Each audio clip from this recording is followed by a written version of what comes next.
শীতকাল ছিল আর পাহাড়ের উপরে তুষার ঝড় চলছিল, আর ওই ঝড়ের ঠান্ডা হাওয়া সবাইকে ঘরের ভিতরে থাকতে বাধ্য করছিল। সবাই শীতে কাঁপছিল। কাকা, এবার তো পুরো মজাই চলে আসলো। এমন বরফ পড়েছে মনে হচ্ছে যেন ইন্ডিয়াই সুইজারল্যান্ড হয়ে গেছে। কথাটা তুমি তো ঠিকই বলেছো, কিন্তু আমাদের বয়স্কদের কথাটাও তো একটু ভাবো। আমরা তো সারাদিন থরথর করে কাঁপতে থাকি। কি ঠান্ডা রে বাবা। তবে চলো সবাই বিমল কাকার দোকানে আগুন জ্বালিয়ে বসা যাক। চলো ওখানেই সবাই গল্প করব, আর তাহলে তোমাদের ঠান্ডাও লাগবে না আর গল্পও হবে। হ্যাঁ হ্যাঁ, এটাই ঠিক হবে। চলো চলো। ওরা সবাই বিমল কাকার দোকানে বসে আগুন পোয়াচ্ছিল। ওই দিনই ওই গ্রামের একটি প্রতিষ্ঠিত পরিবারে বধূবরণ চলছিল। কাকা, প্রধান সাহেবের পরিবারটা কত বড়, মনেই হয় না যেন একটা পরিবার।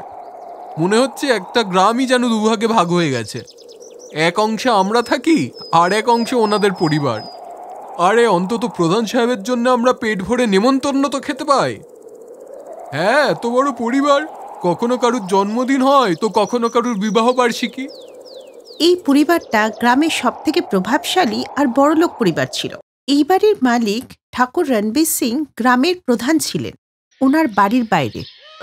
আমি তো শুধু এটাই বুঝতে পারছি না যে ওদের বাড়িতে যে নতুন বৌমা এসেছে সে এত লোকের সাথে কি করে মানিয়ে গুছিয়ে থাকবে। ওর তো এরকম অভ্যেসই নেই মনে হয়। কাকা, তোমার না সবকিছু নিয়ে সমস্যা, বুঝলে তো? আরে ওদের বাড়ির ব্যাপার, ওদের বৌমার ব্যাপার সে দেখবে, তোমারও তো কি। হ্যাঁ, শহরের মেয়ে রাধা এই বিশাল পরিবারের অংশ হতে চলেছিল, কিন্তু তা সহজ ছিল না। ওর 50 জন ননদ ছিল, আর তাদের প্রত্যেকের স্বভাব আর পছন্দ আলাদা ছিল। এবার থামো, অনেক হয়েছে বধূবরণ। তোমাদের যে যার মতো করে বরণ করে নিয়েছ, এবার নতুন বৌমাকে ঘরে আসতে দাও। হে ভগবান, এই বাড়িটা তো কোনো রাজপ্রাসাদের থেকে কম নয়। এত বড় বড় ঝাড়বাতি, এত লাইট, এ তো আমি জীবনে প্রথমবার দেখলাম। আর এ কি, বাইরে এত ঠান্ডা আর ভেতরে এত গরম। কি হলো বৌদি, তুমি এত কি ভাবছো? ভাবছিলাম এই আধুনিক যুগে আমার শ্বশুর মশাই আমার জন্য 50টা ননদ কি করে বানিয়ে ফেললেন। আরে কিছু মনে করো না, আমি মজা করছিলাম। আরে বৌদি, আমরাও খুব মজা করি। শ্বশুর মশাইয়ের রক্ত যে, মজা তো করবেই। দেখো তো, মজা করতে করতে 50টা ননদের জন্ম দিয়ে দিলেন উনি। এইভাবেই রাধা সবার কাছ থেকে ভালোবাসা পায়। তোমরা সব এরকম করে দেখছো কেন আমাকে? কিছু না বৌদি, এমনি। দেখো রাধা, আমাদের বাড়িতে থাকা অত সহজ কথা নয়, কারণ এখানে সবারই পছন্দ আলাদা। কিন্তু সবাইকে তুমি একবার আপন করে নিলে এই বাড়িটাও তোমাকে আপন করে নেবে। আমি পুরো চেষ্টা করব দিদি। এই তোরা 50 জন ওকে ঘিরে দাঁড়িয়ে আছিস কেন? যাও বৌমা, তুমি ঘরে গিয়ে আরাম করো, যাও। রাধা নিজের ঘরে গিয়ে আরাম করতে লাগলো। ফুলশয্যার পরের দিন সকালে যখনই রাধা ঘুম থেকে ওঠে, তখন তার বড় ননদ গীতা বলে, ভালো হয়েছে তুমি উঠে গেছো, আমার না সকালবেলা ব্ল্যাক টি খাওয়ার অভ্যাস আছে। ঠিক আছে দিদি, আমি এক্ষুনি বানিয়ে আনছি। রাধা গীতাকে চা বানিয়ে দিল।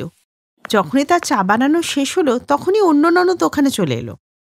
বৌদি, আমি স্নান করতে যাচ্ছি, তুমি তাড়াতাড়ি করে আমার জামা কাপড়গুলো প্রেস করে দাও তো। ঠিক আছে, তুমি স্নান করে নাও, আমি ততক্ষণে প্রেস করে দিচ্ছি। রাধা যখনই ওর জামা কাপড় প্রেস করলো, তখনই তৃতীয় ননদ ওর কাছে চলে এলো।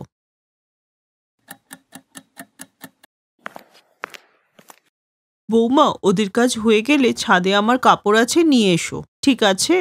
এখনই আনছি মা। এইভাবেই সকালে উঠে কেউ ওকে দিয়ে চা বানাতে বলে, কেউ ওকে জামা কাপড় প্রেস করতে বলে। আবার মাঝে মাঝে কেউ ওদের পছন্দ মতো রান্না করতে বলে, আর কেউ কেউ জেনে বুঝে ওর সাথে নানান মজা করে। বৌদি বলো তো, আগে ছেলে না মেয়ে? আগে মেয়েই হবে, কারণ মেয়ে না হলে ছেলে জন্মই নিতে পারবে না। তখনই ওখানে ওর শাশুড়ি চলে আসেন। এত রাত হলো, তোরা কি বৌমাকে ঘুমাতে দিবি না? যাও বৌমা, তুমি গিয়ে ঘুমিয়ে পড়ো। এইভাবেই সবাই ওকে বিরক্ত করত, কিন্তু রাধা হার মানার পাত্রী ছিল না, আর আস্তে আস্তে ননদদের মন জয় করতে লাগলো।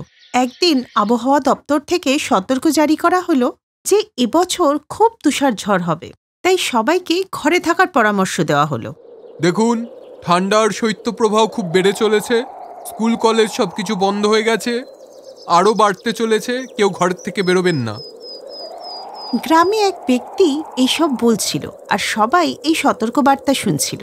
আর এর প্রস্তুতি হিসাবে প্রধানের বাড়ির সমস্ত দরজার জানলা মজবুত করে বন্ধ করে দেওয়া হলো।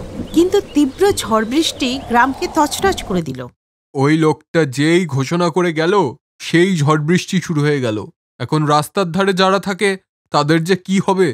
ভগবান সবার জন্যই কিছু না কিছু ব্যবস্থা করেই দেন। ঝড়ের তৃতীয় দিন রাতে একটা জোরে শব্দ হয়, আর একটা বড় পাথর এসে গ্রামের মাঝখানে পড়ে। একজন লোক প্রধান বাবুর বাড়িতে পৌঁছায়। আরে প্রধান সাহেব, এবার যে কি হবে আমি তো কিছু বুঝতে পারছি না। একটা বড় পাথর এসে গ্রামের মধ্যিখানে পড়েছে, পাহাড় ভেঙে ভেঙে গ্রামে পড়ছে।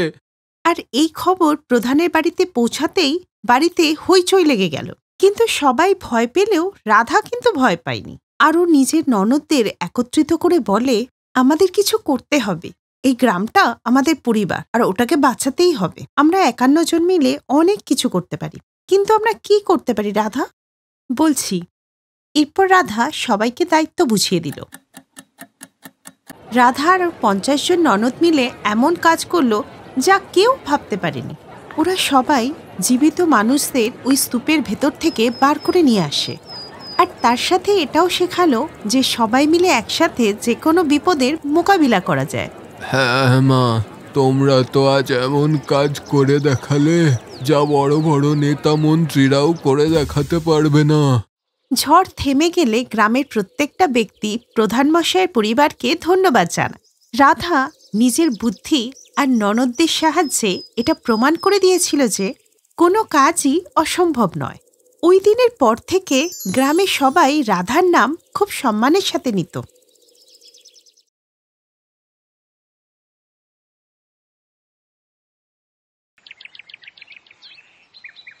রামপুর পাড়ার একটা বাড়িতে ভোরবেলাতেই পুজোর আওয়াজ সর্বত্র ছড়িয়ে পড়ত। রাজরানী দেবীর 36টি বৌমা ছিল, আর বৌমাদের দিন ভোর 4টের সময় পুজো করেই শুরু হতো। মা, আপনি উঠে গেছেন? সত্যি আমি খুবই ভাগ্যবতী। আমি তো স্বপ্নেও ভাবিনি যে আমার বাড়িতে ভোর 4টের সময় আরতি হবে। এরপরে সব বৌমারা বাড়ির কাজ করতে শুরু করে দেয়। আরে বৌমারা, তোমরা তো সকাল সকাল কোথা থেকে সবজি কিনে আনছো? এখন তো কোনো দোকানও খোলেনি। মা, বাজার থেকে বাসি সবজি কে কিনে আনবে? এটা তো আমরা মোহনদার কাছ থেকে নিয়েছি। মোহনদা ভোরবেলা উঠে নিজের ক্ষেত থেকে তাজা সবজি নিয়ে আসে, তারপরে সেটাকে বাজারে বিক্রি করে। তাই আমরা ওনার থেকেই কিনেছি। দেখো তো মা, সবজিগুলো কত টাটকার ফ্রেশ। দেখো মা, কত তাজা সবজি, লাউ, বেগুন, বাঁধাকপি, টমেটো, কত কি এনেছি। বলো মা, ভালো করেছি না? ওরা এইসব নিয়ে কথাবার্তা বলছিল, তখনই সেখানে পূজা চলে আসে। মা, তাড়াতাড়ি গিয়ে স্নানটা করে নাও।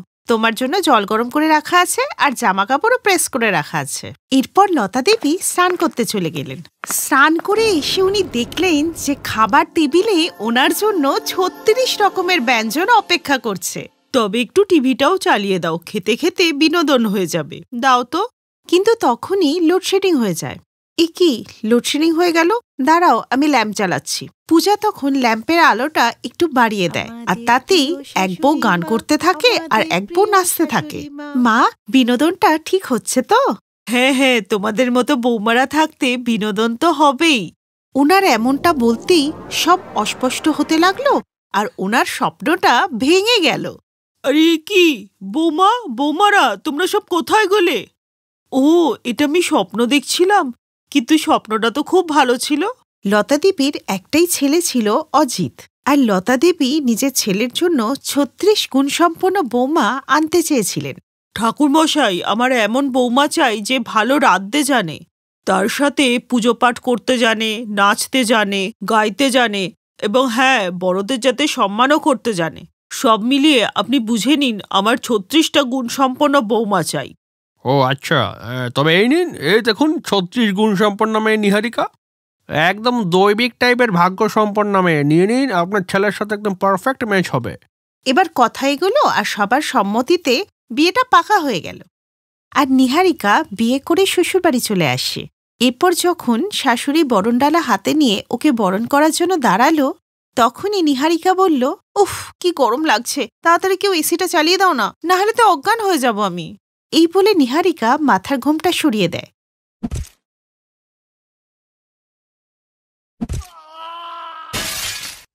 হে ভগবান, মেরে দিল রে। সরি বাবা, ভুল করে লেগে গেছে।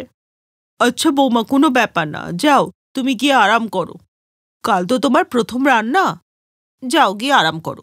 ওই দিন তো নিহারিকা ওখান থেকে চলে যায়, কিন্তু পরের দিন ছোট হাতাওয়ালা ওয়েস্টার্ন ড্রেস পরে যখন বাইরে আসে, গুড মর্নিং মা, কফি আছে? না না বৌমা, আমি কফি খাই না, আমার জন্য চাই বানিয়ে দাও। আমি তো আপনাকে বানাতে বলছি। আমি কেন বানাবো? ওটা তো তুমিই বানাবে, তুমিই তো এই বাড়ির বৌমা। কিন্তু আমি তো কিছু বানাতেই পারি না মা। কি, চাও বানাতে পারো না? হে ভগবান, এটা তো আমাকে ঠকানো হলো। 36 রকমের গুণ চেয়েছিলাম, এর মধ্যে একটাও তো গুণ নেই। তার মানে তুমি রান্না করতেও পারো না। এরপর লতা নিজের বউকে চা বানানো শেখায়। এখন চিনি আর চা পাতা ঢালো। এই শুনে নিহারিকা গোটা বোতলটাই উল্টে ঢেলে দিল। হে ভগবান, এই অপদার্থ মেয়েটা আমার ভাগ্যেই পড়ার ছিল। এই তুমি এইসব ছাড়ো তো, তুমি বাইরে গিয়ে পরিষ্কার করো, রান্না আমি করে নিচ্ছি। তুমি যা বলবে মা। এখন লতা দেবী নিজেই রান্না বান্না করেন। এইভাবে 3 মাস কেটে গেলে একদিন, ইস, আজকে তো অনেকটা দেরি হয়ে গেল, যাই তাড়াতাড়ি করে রান্নাটা করে নি। তখনই নিহারিকা নিজের শাশুড়ির হাত ধরে ওনাকে ডাইনিং টেবিল পর্যন্ত নিয়ে যায়। এসব কে বানিয়েছে বৌমা? এইসব তোমার বৌমা নিজের হাতে বানিয়েছে। কি মা, এবার মানলে তো যে তোমার বউ 36 গুণ সম্পন্না? এই শুনে লতা দেবীর চোখে জল এসে যায়, আর উনি বলেন, বৌমা বেঁচে থাকো। তোমাকে অনেক ধন্যবাদ মা, তুমি আমাকে সব কাজ খুব ভালো করে শিখিয়েছো আর আমাকে 36 গুণ সম্পন্ন বৌমা বানিয়েছো। নিহারিকা শ্বশুরবাড়ির লোকেরা ওর হাতের রান্না খেয়ে খুবই খুশি হয়।